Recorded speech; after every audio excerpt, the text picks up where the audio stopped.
18,000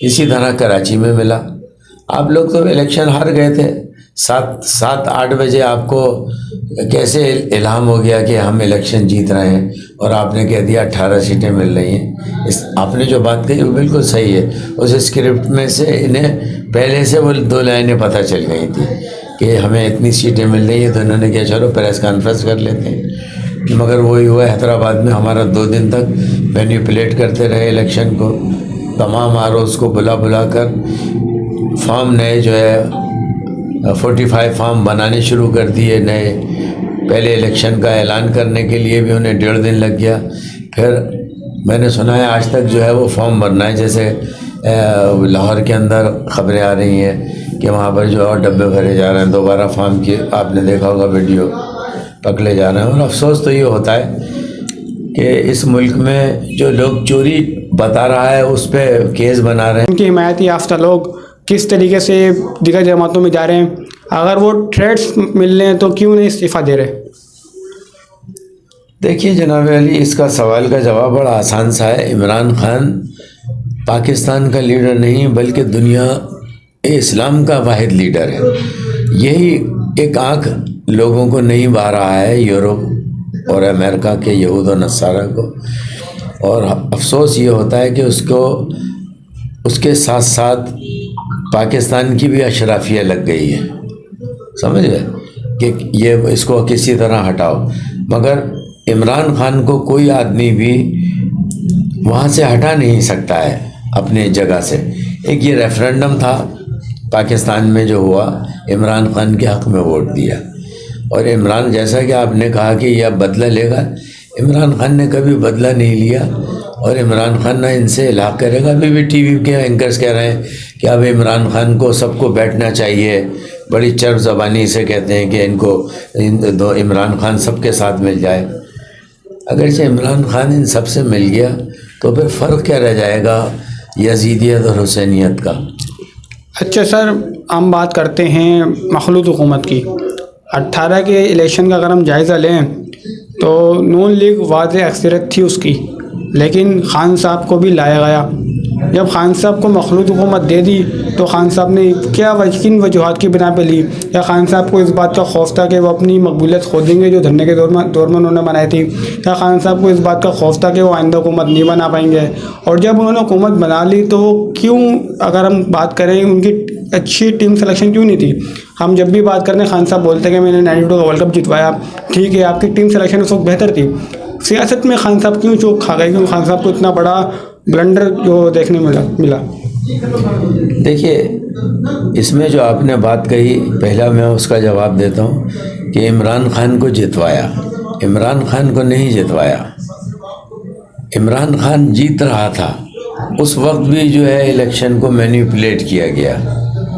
کس طرح کیا گیا؟ حیدرآباد کی مثال ہے. حیدرآباد سے 2018 کے اندر ہمارے کینڈیڈیٹ مجھ سمیت سب جیت رہے تھے. میرا تو اعلان ہو گیا تھا, مگر 4 دن بعد میرے اس کو نتیجے کو پلٹ دیا گیا.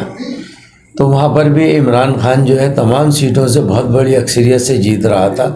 مگر یہاں کے لوگ جو الیکشن کرواتے ہیں, جو اس پورے ڈرامے, جیسا آپ نے کہا ڈرامہ لکھا ہے اسکرپٹ, اس کے پیچھے جو ڈائریکٹر ہوتا ہے وہ ہمیشہ جو ہے وہ ان کرداروں کو آگے پیچھے کرتا رہتا ہے.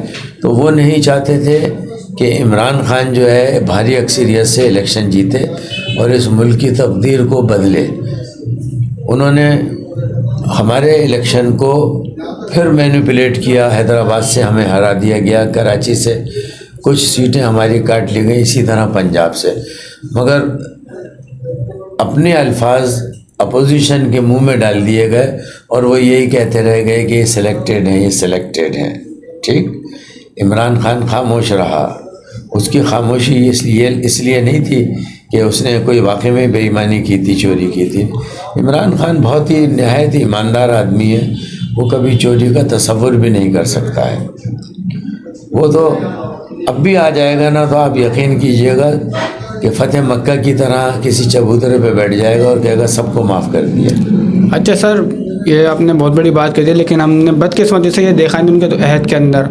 اگر ہم بات کریں پاکستان تحریک انصاف کی انٹرا پولیٹکس کے حوالے سے، جب ٹکٹوں کا معاملہ آیا تو ہم نے دیکھا کہ پاکستان تحریک انصاف کے سینئر رہنما نظر انداز کر دیے گئے، جن کا میں نام نہیں لوں گا، آپ خود سمجھ سکتے ہیں کہ جو ماضی کے اندر جن کو ٹکٹ دیا انہوں نے اچھا بیک اپ دیا، ان کے رزلٹ اچھے تھے، لیکن ان کو نظر انداز کر دیا گیا۔ ہم یہ دیکھتے ہیں کہ پاکستان تحریک انصاف احتجاج کرتی ہے، لیکن وہ چہرے نظر نہیں آتے جو پاکستان تحریک انصاف کے ساتھ روز اول سے حیدرآباد کے اندر کھڑے ہوئے تھے اور اب بھی پس پردہ کھڑے ہوئے ہیں۔ اس کی کیا وجوہات ہے کہ پاکستان تحریک انصاف منتشر ہو گئی؟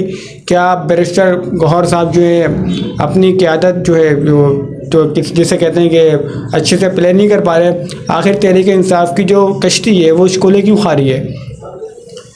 دیکھیے، پہلی بات تو مجھے لگتا ہے آپ کو جو یہ عہدہ ملا ہے یہ تو ملا ہی ہنگامی حالات میں ہے، تو وہ ابھی تک کوئی پارٹی پہ لیے کوئی فعال کردار ادا نہیں کر سکے، نہ انہوں نے یہ کہا کہ میں جو ہوں یہ کروں گا وغیرہ وغیرہ، وہ آتے ہی الیکشن کے چکر میں لگ گئے۔ ایک بات تو یہ، دوسری بات میرے بھائی یہ ہے کہ آپ جو کہہ رہے ہیں کہ ہماری پارٹی کے اندر ریشہ دوانیاں ہیں، پرانے لوگوں کو نظر انداز کر دیا گیا، یہ اس ہماری پارٹی میں تو ایک آدھ کوئی مثال آپ دو گے، اور دوسری پارٹیاں جو ہیں پاکستان کی جو چور اور لٹوروں پہ مشتمل ہیں، وہاں تو صرف یہ ہوتا ہے کہ جو پیسے لے جاتا ہے اس کو ٹکٹ دے دیا جاتا ہے، اور آپ نے جو ایک آدھ بے شک آپ کی بات کسی حد تک یعنی کہ صحیح ہے، 5-10% تک۔ دیکھیے، اصل میں پارٹی کے لوگ جو ہیں وہ پورا سمجھتے ہیں کہ کون الیکشن جیتے گا اور کس میں صلاحیت ہے۔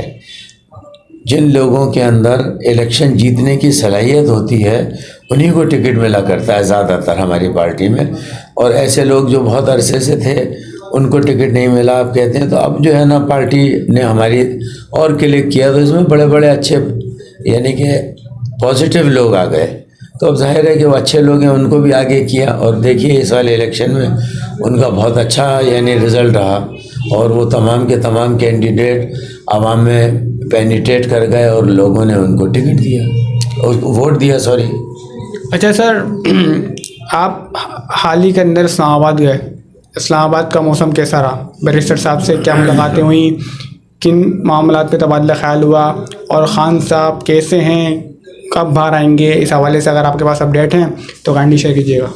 دیکھیے، پہلی بات تو یہ ہے کہ گوہر صاحب سے ملاقات ہوئی، وہ اسی میں لگے ہوئے ہیں کہ الیکشن کے بعد کا جو رزلٹ ہے اس میں کس طرح اس پارٹی کو سروائیو کرنے نکالا جائے، کیونکہ وہ لوگ جو اس پارٹی کو برباد کرنا چاہتے ہیں وہ تو برابر کر رہے ہیں، ٹھیک ہے نا، تو وہ کر کے ان کے ذہن میں یہی ہم نے کر دیا اور ہم کر دیں گے، مگر ایسا نہیں ہوتا ہے۔ دیکھیے، اللہ تعالیٰ نے قرآن میں فرمایا ہے کہ تو اپنی چال چل، اس کے بعد میں پھر تو میری چال دیکھیو، میری چال تو سمجھ ہی نہیں پائے گا۔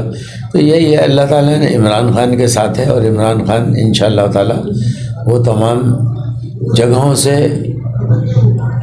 بری ہو کر آئے گا، باعزت طور پہ نکلے گا اور عوام میں ہی پہنچے گا۔ آپ نے جو کہا کہ کس طرح آئے گا، تو میرے بھائی دیکھیے، میں ایک بات آپ کو بتاؤں، اس ملک کی عدلیہ کرپٹ ترین عدلیہ ہے، یہ میں نہیں کہہ رہا ہوں، یہ ریکارڈ ہے، آن دا ریکارڈ بات ہے کہ پاکستان میں عدلیہ ہماری 145ویں نمبر پہ آتی تھی، اور اب اس الیکشن کے بعد میں تو مجھے لگتا ہے کہ یہ عدلیہ جو ہے وہ بالکل آخر میں آ گئی ہوگی، یعنی اینڈ میں آ گئی ہوگی، جہاں سے نمبر ختم ہو رہے ہوں گے۔ ہو سکتا ہے 175 ملک ہیں تو 175ویں جگہ پہ آ گئی ہو۔ اچھا سر، پاکستان تحریک انصاف نے بحث المسلمین کے ساتھ اتحاد کیا، پھر سنی علماء کونسل سے اتحاد کیا، تحریک انصاف اس میں کہاں ہے؟ دیکھیے، یہ ایک حکمت عملی ہے، کسی بھی جنگ کے طرح اگرچہ سیاست کے اندر آپ کسی کو نقصان دیے بغیر کوئی حکمت عملی اختیار کرتے ہو تو اس میں کوئی حرج نہیں ہے، اور پاکستان کی عوام بھی یہ بات جانتی ہے کہ عمران خان کے لوگوں نے ان لٹوروں سے نہیں بات کری ہے جو اس ملک کو کھا رہے ہیں، کھوکھلا کر رہے ہیں، جیسے پیپلز پارٹی ہے اور آپ کی مسلم لیگ نون ہے۔ اگرچہ ان سے الحاق کرتے، اتحاد کرتے تو آپ یہ کہہ سکتے تھے، مگر انہوں نے تو ایک ایسی پارٹی سے کی جو ان نون پارٹی ہے نا، تاکہ اپنے آدمیوں کو پریزرو کر لیں ادھر ادھر۔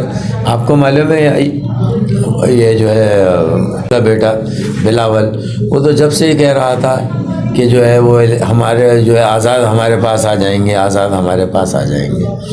تو کیا آپ کو معلوم نہیں ہے کہ آزاد کس طرح آتے؟ خرید تھا وہ. قرآن کی آیت ہے کہ رشوت دینے والا اور لینے والا دونوں برابر کے سزا کے مستحق ہیں. تو آپ اس ملک کا کیا قانون ہے اس پہ عمل کرو، اگرچہ ہے تو اس کو پکڑو کہ جو رشوت دے رہا ہے لوگوں کو خریدنے کے لیے. آدمی کو خریدا ہی جاتا ہے نا اس ملک میں. اچھا، اس کے اندر صدر عارف الوی کی کیا پوزیشن ہے؟ کیونکہ صدر صاحب ہم نے ٹویٹ دیکھا کہہ رہے تھے ہم EVM سسٹم لا رہے تھے، اس کو بھی یعنی کہ نظر انداز کر دیا گیا. تو کیا آپ سمجھتے ہیں پارلیمانی فارم آف گورنمنٹ سے ملک فلاح کی طرف جا سکتا ہے؟ کیونکہ ایک EVM سسٹم ایک مثال ہے، اس کو مسترد کر دیا گیا. دیکھیے یہ والی بات میں نے اسلام آباد میں ایک چھوٹے سا ایک کسی جگہ پہ بات ہو رہی تھی، وہاں میں نے کی تھی. پورے ملک میں اس کو نشر کیا گیا. سب سے پہلے الیکشن کے بعد میں نے اس چیز کو ہائی لائٹ کیا. EVM سسٹم یہاں کیوں نہیں آنے دیا، کیوں نہیں لایا جا سکا؟ اس کی وجہ صرف یہ تھی کہ چوری بند ہو جاتی. جو 70 سال سے جو ادارے چوری کر رہے ہیں، زرداری خاندان اور اس کا نواز شریف کا خاندان، وہ کیسے چاہیں گے کہ ہم الیکشن سے ہٹ جائیں؟ اس لیے کہ انہیں کبھی بھی الیکشن میں کامیابی بغیر بے ایمانی کے نہیں ہوتی ہے.